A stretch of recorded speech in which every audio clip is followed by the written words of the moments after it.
Gas cylinder ಸ್ಫೋಟಗೊಂಡ ಪರಿಣಾಮ ಗಂಭೀರ ಗಾಯಗೊಂಡಿದ್ದ ಮಹಿಳೆಯೊಬ್ಬರು ಚಿಕಿತ್ಸೆ ಫಲಕಾರಿಯಾಗದೆ ಸಾವನ್ನಪ್ಪಿದ್ದಾರೆ.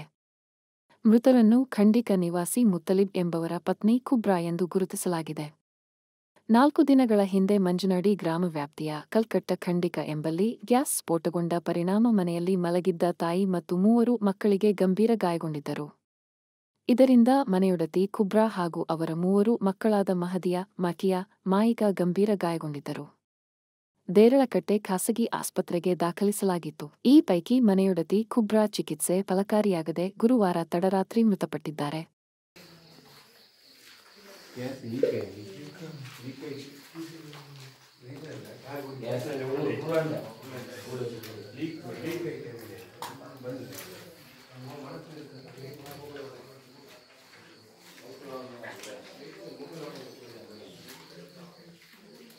Ini full protein.